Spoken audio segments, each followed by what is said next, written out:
Minerva पाठशाला में आप सभी का स्वागत है। और आज हम स्टार्ट करेंगे इकाई दो है हमारी वर्गमूल। वर्गमूल में हम सबसे पहले सीखेंगे वर्गमूल के बारे में। वर्गमूल परिचय का वीडियो रहेगा ये, और इस वीडियो के बाद में आएगा एक्सरसाइजेस का वीडियो। तो ये वर्गमूल में हम सीखेंगे कि वर्ग क्या होता है, वर्गमूल क्या होता है, वर्ग या वर्गमूल निकालते कैसे हैं, कितनी विधियां हैं वर्गमूल निकालने की। तो ये सब रहेगा हमारे वर्गमूल परिचय के वीडियो में। तो चलिए हम स्टार्ट करते हैं। तो वर्गमूल परिचय में हम पढ़ेंगे, कक्षा 7 में हमने पढ़ा है घात और घातांक के बारे में। तो घात और घातांक क्या होता है? देखिए, घात और घातांक मतलब सेम है। घातांक का मतलब होता है घात का अंक। तो अगर कहीं पे घात दिया हुआ है या घातांक दिया हुआ है तो एक ही बात है। अब घात होती क्या है? कोई संख्या है, जैसे माना हमने 3 है और 3 की घात लगी हुई है 2, 3 की घात है 4, 3 की घात 3 दे रखी है, या 3 की घात दे रखी है 5, या ऐसे ही कोई भी संख्या ले लें हम। 3 की जगह यहाँ 4 ले लें, 4 की घात 2, 4 की घात 4, या फिर 4 की घात 3, या फिर 4 की घात 5, ऐसे ही कोई भी संख्या ले लें। तो ये जो नीचे की संख्या होती है ब्रैकेट के अंदर की, ये हमारी कहलाएगी संख्या या फिर आधार। इसको हम कहेंगे आधार। 3 क्या है? हमारा आधार है। और इसके ऊपर ये जो संख्या लिखी हुई है इस तरीके से, इसे कहते हैं हम घात। तो 3 की घात 2, 3 की घात 4, यहाँ पढ़ेंगे तो पढ़ेंगे 3 की घात 3, 3 की घात 5, यहाँ पढ़ेंगे 4 की घात 2, 4 की घात 4, 4 की घात 3, 4 की घात 5। ऐसे हम पढ़ते हैं घात को। अब देखिए, यहाँ घात 2 है, यहाँ घात 4 है, यहाँ घात 3 है, यहाँ घात 5 है। घात कोई भी हो सकती है, 2 से शुरू हो सकती है, अनंत तक जा सकती है। संख्या कोई भी हो सकती है, घात कोई भी हो सकती है। लेकिन यदि घात 2 हो, जैसे अगर 3 ले ले और 3 की घात यदि 2 लगी हुई है, तो ये जो 2 है इसको कहेंगे हम 3 का वर्ग। ये जो 2 है ना, इसको हम वर्ग कहते हैं। अगर 2 लिखा है तो, अगर 3 लिखा है तो 3 पढ़ेंगे, 5 लिखा है तो 5 पढ़ेंगे, 3 की घात 5, 4 की घात 3। ऐसे ही अगर लिखा हुआ है 10 की घात 15, तो इसको पढ़ेंगे 10 की घात 15।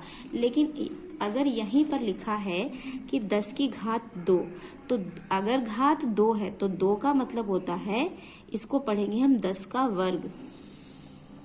10 का वर्ग पढ़ेंगे।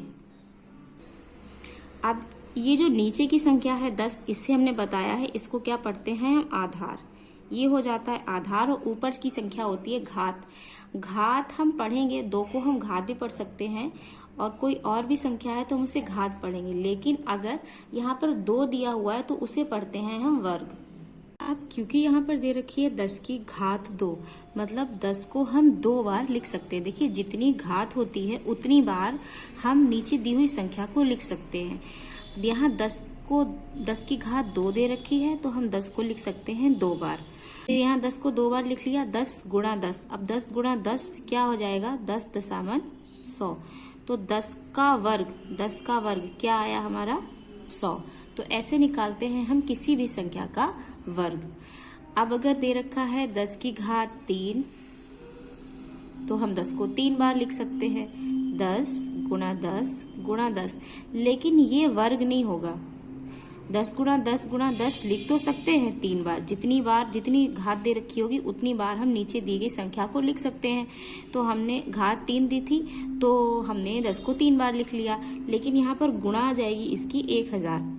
अब ये है तो सही, लेकिन अगर बात हम वर्ग की करें तो वर्ग तभी निकलता है जब किसी भी संख्या की घात 2 दे रखी होती है।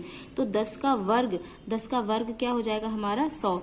ऐसे ही कोई भी संख्या आप ले लीजिए, जैसे 5 है। अब 5 की घात अगर 2 लिखी हुई है तब तो इसको पढ़ेंगे 5 का वर्ग।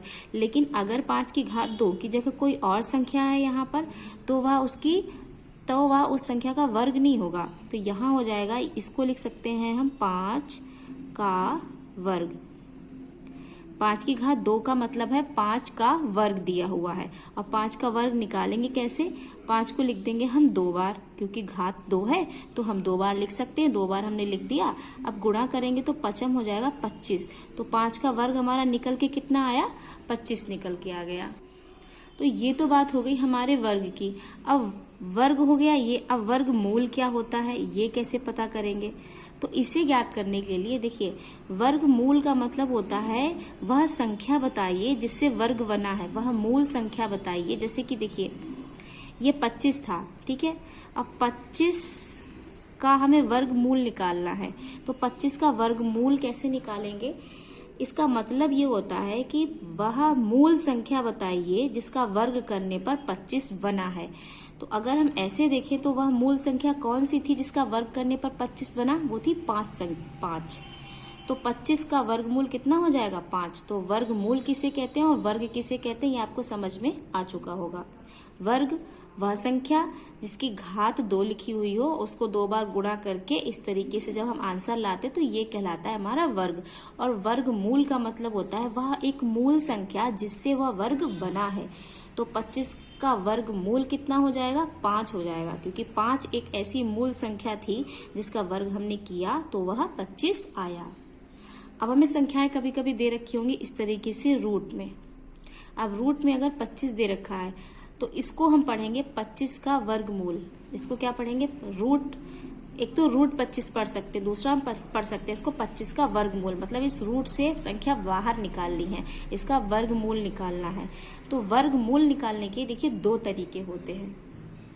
सबसे पहले आपको क्या करना है, कुछ संख्याएं हैं जिनके आपको वर्गमूल मुंह जबानी याद होने चाहिए। जैसे कि है 2, 3, 4, 5, 6, 7, 8, 9, 10, 11, 12, 13, 14, 15। 15 तक तो आपको याद ही होने चाहिए वर्गमूल। इससे क्या होगा, आपका जो कैलकुलेशन होगी आपकी वो बहुत इजी हो जाएगी और बहुत स्पीड में आप सवाल लगा पाएंगे। तो 2 का वर्गमूल, तो 2 का वर्ग कितना होगा? वर्ग का मतलब होता है किसी संख्या को 2 बार लिखना, उसी से या फिर उसकी गुणा करना। तो 2 दूनी 4, 3 तियां 9, 4 चक्कू 16, 5 25, 6 छंग 36, 7 सत्ते 49, 8 8 64, 9 ने 81, 10 दशाम 100। 11 का जब हम निकालेंगे तो ये होगा 121, 12 का 144, 13 का 169, 14 का 196 और 15 का होगा 225, 225। तो ये वर्गमूल हैं कुछ। वर्ग और वर्गमूल ये आपको याद होने चाहिए 2 से लेके 15 तक। अब हम जानेंगे कि वर्गमूल निकालने की विधि कितनी होती है। देखिए, वर्गमूल निकालने की 2 विधियां होती हैं। एक होती है हमारी गुणनखंड विधि, एक हम गुणनखंड विधि से ज्ञात करते हैं वर्गमूल, और एक होती है हमारी भाग विधि। 2 विधियों से हम वर्गमूल ज्ञात करते हैं। ठीक है। अब गुणनखंड विधि के लिए कुछ चीजें हैं जो आपको पता होनी चाहिए, और भाग विधि उसके बाद समझाऊंगी मैं। तो गुणनखंड विधि में देखिए 2-4 पॉइंट हैं वो आपको याद होने चाहिए। अगर कोई संख्या दे रखी है और उस संख्या के लास्ट में, जैसे हम ये देखेंगे कि 2 से कैसे कटेगी संख्या, कौन सी संख्या इजीली एकदम हम संख्या देखें और हमें पता चल जाए कि ये 2 से कट जाएगी, ये 3 से कट जाएगी, ये 8 से कट जाएगी, कोई भी बड़ी संख्या। अब 4 दे रखा है तब तो हमें बता सकते हैं कि हाँ ये 2 से कट जाएगी, लेकिन यही 4 4 4 5 6 ये संख्या दे रखी है। अब हमें पता करना है कि क्या ये 2 से कटेगी या नहीं कटेगी, या 3 से कटेगी या नहीं कटेगी। तो कैसे पता करेंगे? बहुत जल्दी हम पता कर सकते हैं, लेकिन आपको 2-4 पॉइंट आपको पता होने चाहिए।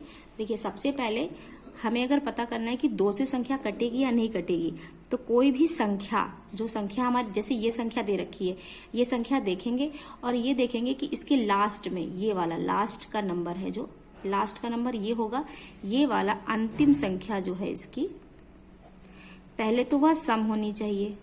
ठीक है। और या 5 या वहां पर 0 दिया हुआ हो, या तो अंतिम नंबर जो है वो सम हो या 0। अब सम और विषम क्या होता है? देखिए, सम क्या होता है और विषम क्या होता है। इतना डीपली मैं इसलिए पढ़ा रही हूँ क्योंकि हर होता है, कभी कभी मैंने बहुत सारे बच्चों को पढ़ाया है, तो ज्यादातर बच्चों को नहीं पता होता है कि सम और विषम क्या है, तो उनके लिए पढ़ा रही हूँ। जिनको आता है वो स्किप कर सकते हैं इतना।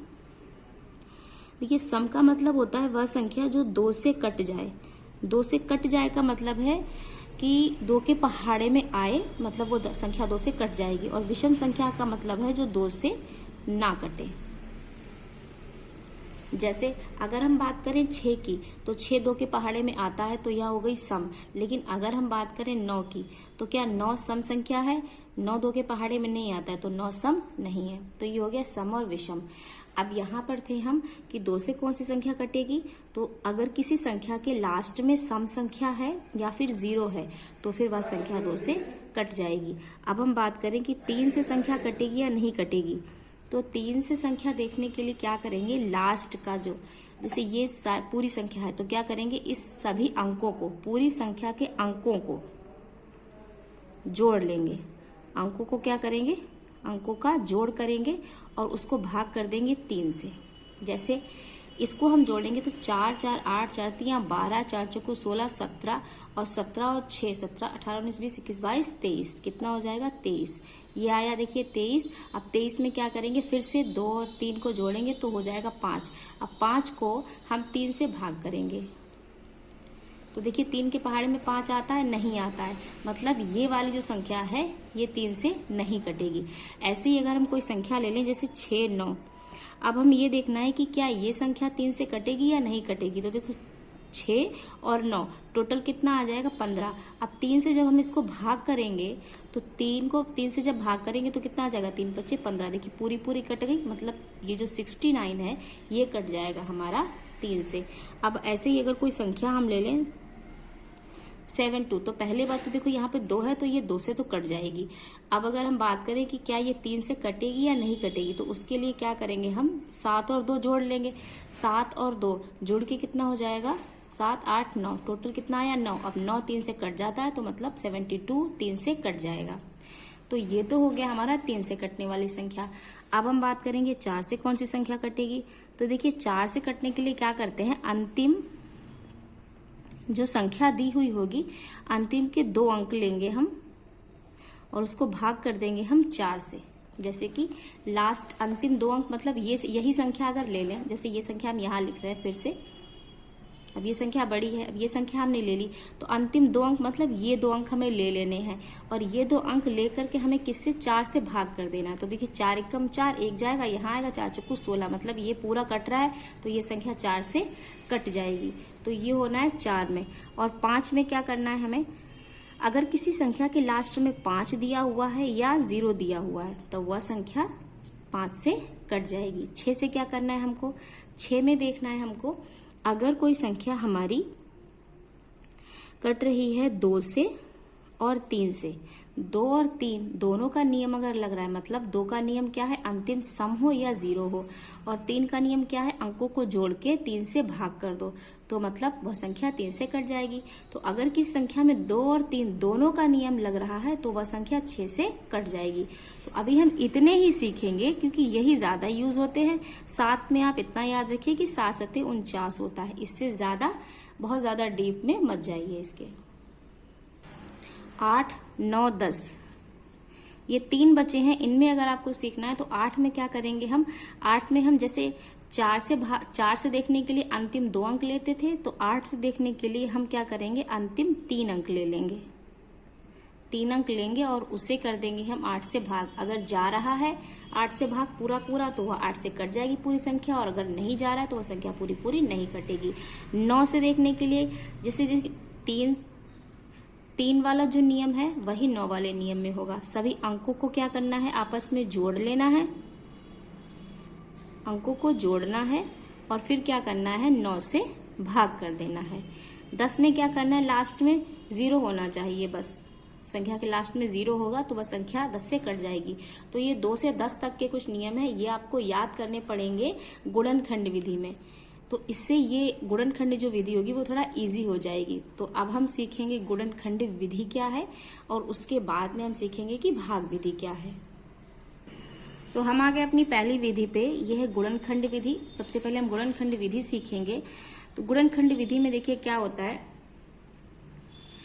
आपको दो तरीके से संख्याएं लिखी मिल सकती हैं। अगर आपको कोई संख्या रूट में लिखी हुई है, जैसे आपके पास है 196, ये देखिए रूट में लिखा हुआ है। अब इसका क्या होगा, पहले तो इसका रूट निकालना है, इसका क्या होगा, तो ये इसका रूट निकालना है, बाहर संख्या निकालनी है। तो देखिए क्या होता है, जब रूट में संख्या लगी होती है, देखिए पहली हमारी गुणनखंड विधि, इसे सीखेंगे। अब इससे पहले हम रूट की एक संख्या सीख लेते हैं। जैसे कोई रूट लगा हुआ है यहाँ पर, अब रूट से संख्या बाहर कैसे निकालते हैं, इसका मतलब क्या होता है, इसका मतलब होता है या ये दिया हुआ है 196 का वर्गमूल निकालना है। 196 का क्या निकालना है, वर्गमूल निकालना है। अगर लिखा हो वर्गमूल, तो आपको जैसे कभी कभी क्या होता है, हमें संख्या दे दी जाएगी, ये नहीं दिया जाएगा यहाँ पे इतना, हमें सीधे दे दिया जाएगा 196 का वर्गमूल निकालिए। तो आपको पता होना चाहिए कि वर्गमूल का मतलब होता है इस तरीके से रूट लगाना है संख्या के ऊपर। और अगर सिर्फ कह दिया जाए कि कोई भी संख्या दे दी जाए और कहा जाए 4 का वर्ग, दोनों का मतलब आपको पता होना चाहिए। 196 का वर्गमूल का मतलब है संख्या को इस तरीके से लिखना है, और 4 का वर्ग का मतलब है संख्या को इस तरीके से लिखना है। दोनों में ये अंतर है। अब 196 वर्गमूल, देखिए वर्ग कैसे निकालते हैं, 4 गुणा 4 कर देंगे तो 16 आ जाएगा। अब वर्गमूल कैसे निकालते हैं, तो हम क्या करते हैं, सबसे पहले तो आपको 1 से लेकर के 15 तक के वर्गमूल पता होने चाहिए जो मैंने बताए हैं। अब अगर हमें नहीं पता है, जैसे अब यहाँ 196 दिया हुआ है, यहाँ कोई बड़ी संख्या दी होती तो कैसे निकालते हैं, हमें करना पड़ता है गुणनखंड। गुणनखंड करने के लिए क्या करेंगे हम, ये देखिए सबसे लास्ट का नंबर देखेंगे, हम लास्ट का नंबर देखेंगे, यहाँ पर कितना दिया हुआ है, यहाँ दिया हुआ है 6, मतलब यह एक सम संख्या है। क्या है ये, सम संख्या है, तो मतलब ये 2 से यहाँ से कट जाएगी। अब यहाँ 2 से काटेंगे तो 2 का पहाड़ा पढ़िए कि 1 आए, नहीं आएगा तो 2 संख्या मिलाइए, कितना हो गया 19, 2 का पहाड़ा पढ़िए 19 आए तो 2 नेम हो जाएगा 18, 18 निकल गया, 19 में से 1 बचा, यहाँ आया 16 हो गया। अब 2 का पहाड़ा पढ़िए कि 16 आए तो 2 अट्ठे 16, ये हो गया। अब फिर से आएंगे, अब 98 किस संख्या से कटेगा, 98 कटने के लिए हम देखेंगे लास्ट का नंबर है यहाँ पर 8। अब 8 है, यह एक सम संख्या है, सम संख्या मतलब 2 से कट रही है, तो हम यहाँ लिख देंगे 2, 2 से फिर से काटेंगे, 2 का पहाड़ा पढ़िए 9 आए तो 9 तो आता नहीं है, 8 आता है तो 2 चक्कू 8 हो जाएगा। 9 में से 8 निकल गया, 1 बचा, यहाँ हो गया 18, तो 2 नेम 18 हो गया। अब आ गया 49, तो 49 में हमने नियम बताया था 7 का, 7 सत्ते 49 याद रखिए, 7 का पहाड़ा पढ़िए 49 आए तो 7 सत्ते 49, और फिर यहाँ 7 आ गया, यहाँ 7 लिखिए, 7 का पहाड़ा पढ़िए 7 आए, 7 एकम 7। आपको गुणनखंड तब तक करते रहना है जब तक 1 ना आ जाए। तो 196 यहाँ लिखेंगे, और 196 के गुणनखंड कितने आए हैं ये वाले गुणनखंड, इन्हें यहाँ लिख लेंगे 2 गुणा 2 गुणा 7 गुणा 7। अब क्या करेंगे, ये जो गुणनखंड हमारे आए हैं इन्हें बराबर बराबर बांट लेंगे।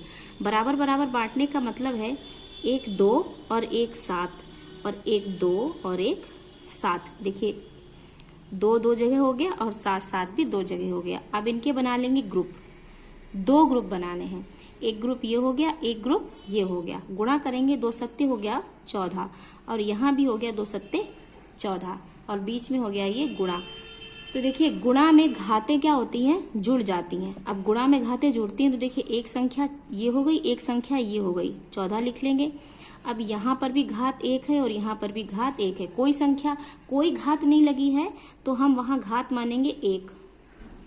अब 1 मानेंगे तो गुणा लगा हुआ है बीच में, तो गुणा में घातें क्या होती हैं, जुड़ जाती हैं, तो आधार 1 ही रहेगा 14, और घातें जुड़ जाएंगी 1 + 1, तो ये कितना हो जाएगा 14 की घात 2, ये आ जाएगा इसका वर्गमूल। तो 196 देखिए रूट में दिया हुआ था, और रूट में दिया हुआ था तो ये आया कितना 14 की घात 2। अभी रूट लगा हुआ है, अब रूट का मतलब समझिए क्या होता है, ये रूट यहाँ लगा हुआ है और यहाँ हमारा आ गया 196 को हल करके 14 की घात 2।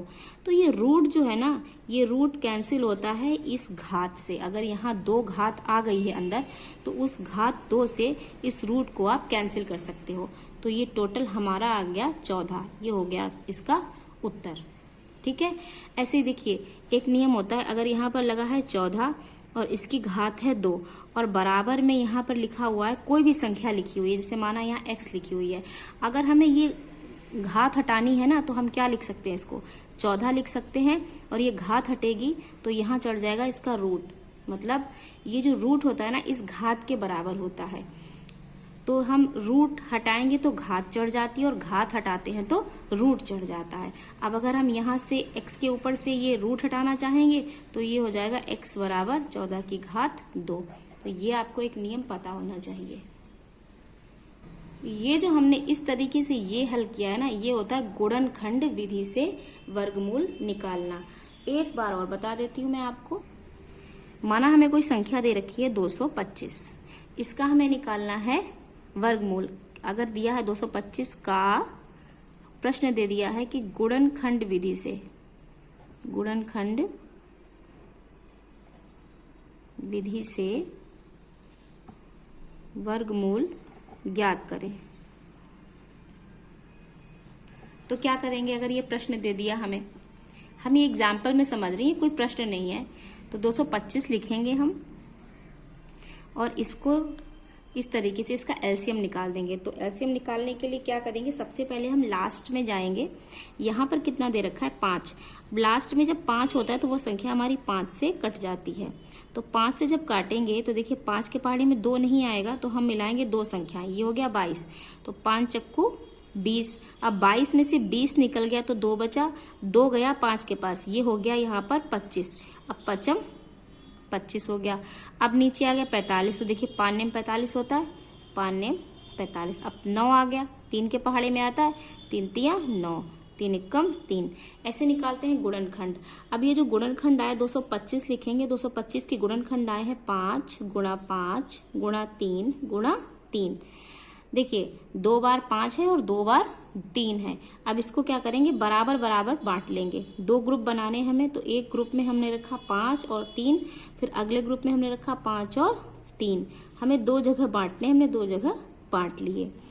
वर्गमूल, जब वर्गमूल की बात हो, वर्ग का मतलब है 2 घात 2, या फिर जब गुणनखंड को बांटना है तो भी 2 जगह बांटेंगे, ठीक है, क्योंकि आगे घन आएगा तो घन का नियम अलग होता है। तो इसलिए वर्ग का मतलब याद रखिए आप। 5 तिया ये हो गया 15, और यहाँ पर भी हो गया 5 तिया 15। 15 2 बार आ गया। आप इसको लिख सकते हैं 15 की घात 2। क्यों, गुणा में है यहाँ पे, और यहाँ घात 1 है, यहाँ घात 1 है, तो गुणा, जब देखिए जब नीचे की संख्या ये आधार बराबर होता है तो ऊपर की घातें क्या होती हैं, जुड़ जाती हैं, अगर बीच में गुणे का निशान लगा हुआ है। जैसे यहाँ पर है कोई संख्या 2 की घात 2 गुणा 2 गुणा 2। अब देखिए 2 2 2 बराबर है, आधार एकदम बराबर है, तो हम इसको क्या लिख सकते हैं, आधार जब बराबर होगा तो आधार वही लिख लेंगे जो दिया हुआ है। अब घात क्या हो जाएगी, कोई घात नहीं है तो 1 मानेंगे, यहाँ 1 मानेंगे, यहाँ 1 मानेंगे, और बीच में गुणा निशान लगा, गुणा निशान लगा हुआ है तो क्या होगा, घातें जुड़ जाएंगी। तो जुड़ेंगी, क्या हो जाएंगी, 2 की घात 3। ठीक है, ये होता है नियम।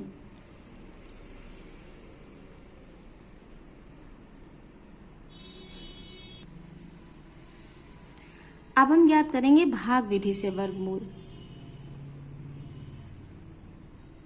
अब हम ज्ञात करेंगे भाग विधि से वर्गमूल। तो देखिए भाग विधि से वर्गमूल ज्ञात करने से पहले आपको एक चीज पता होनी चाहिए कि इसमें हम क्या करते हैं, जब हम पहाड़ा पढ़ते हैं तो देखिए अगर 2 का पहाड़ा पढ़ रहे हैं तो हम सिर्फ 2 बार पढ़ सकते हैं। जिस भी संख्या का पहाड़ा पढ़ेंगे उतनी ही बार पढ़ेंगे। हम 2 का पहाड़ा ऐसा नहीं कर सकते कि हमने 3 बार पढ़ लिया, 4 बार पढ़ लिया। जैसे 3 का पहाड़ा पढ़ रहे हैं तो हम 3 बार पढ़ सकते हैं, 4 का केवल 4 बार, 5 का केवल 5 बार, 6 का केवल 6 बार, 7 का केवल 7 बार। ये कुछ इसमें नियम है एक, ये आपको याद रखना है। अब आता है हमारा भाग विधि से हम कोई एक संख्या ले लेते हैं, फिर आपको बताते हैं कि कैसे कटेगी वो। पीछे की संख्या ले लेते हैं, हमने माना ले लिया 225, जिसका हमने गुणनखंड विधि से निकाला उसी का हम निकालेंगे भाग विधि से। तो इस तरीके से संख्या लिखेंगे। अब हम निकालेंगे इसका भाग विधि से वर्गमूल। तो देखिए सबसे पहले में बनाना पड़ता है ग्रुप बनाएंगे तो 2 का ग्रुप बनेगा पीछे से, ये हो गया। अब यहाँ ये तो एक ग्रुप हो गया, ग्रुप बनाना बहुत जरूरी है, आपको ग्रुप बनाना पड़ेगा क्योंकि यहाँ पे संख्याएं 3 है। ये और 2 का बनेगा, तो ये आपने बना लिया यहाँ पर 2 का ग्रुप 1। अब आगे संख्या एक ही बची, वो है 2। अब आपको इसको करना है हल। कोई ऐसा पहाड़ा पढ़ना है आपको कि 2 आए, मतलब देखिए अगर 1 का पहाड़ा पढ़ेंगे तो 1 बार पढ़ सकते हैं, 2 का पढ़ेंगे तो 2 बार पढ़ सकते हैं, तो 1 का 1 बार, 1 1 कम 1, और 2 का 2 बार, 2 दूनी 4। अब बताइए पहाड़ा पढ़ेंगे कौन सा, 1 का पढ़ेंगे या 2 का पढ़ेंगे, और लाना आपको या तो 2 है या 2 से कम, तो 1 का पढ़ेंगे तो 1 1 कम कितना हो जाएगा 1। यहां तक समझ आया।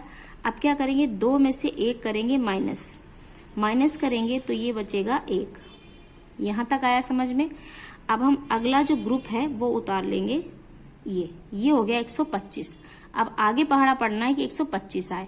उससे पहले क्या करते हैं, ये जो 1 हमने यहाँ लिखा है इसको हमें इस वाले 1 के नीचे यहाँ लिखना है और दोनों को जोड़ देना है। जब दोनों को जोड़ेंगे तो ये आ जाएगा हमारा 2। अब आपको यहाँ पर एक ऐसी संख्या रखनी है जिसकी उसी से गुणा करने पर लास्ट में 5 आ रहा हो। तो देखिए 5 की अगर हम 5 बार गुणा कर लेंगे तो कितना आ जाएगा, 25 आ जाएगा। लेकिन अभी पूरा रखना नहीं है। अब हमें क्या करना है, यहाँ हमने रख दिया 5। अब हमें ऐसे पता कर लेना है कि संख्या रखनी कौन सी है। अब करना क्या है, रखनी तो हमें 5 है। अब इस 5 को एक बार और, 5 25 होता है तो यहाँ 5 एक बार और लिखेंगे। अब क्या करेंगे, इस 5 से इन दोनों में करेंगे गुणा, तो 5 25 का 5 हासिल 2, 5 दूनी 10 2 12, टोटल 125 आ गया। अब यहाँ पर ये कुछ नहीं बचेगा। अब यहाँ क्या करेंगे, यहाँ गुणा, इसकी इससे गुणा की यहाँ लिख दिया, लेकिन यहाँ जोड़ेंगे इनको और यहाँ लिखेंगे 5 5 10 का 0 हासिल 1 2 1 3। ये थोड़ा सा एक बार और आप लोग देख लीजिएगा तो अच्छे से समझ में आ जाएगा। तो ऐसे निकालते हैं भाग विधि से वर्गमूल। जब हम एक्सरसाइज करेंगे तब उसमें बहुत सारे सवाल आएंगे और उनको अच्छे से हम समझेंगे। ये था एक परिचय वर्गमूल का। अब इसके बाद हम अगले वीडियो में एक्सरसाइजेस स्टार्ट करेंगे।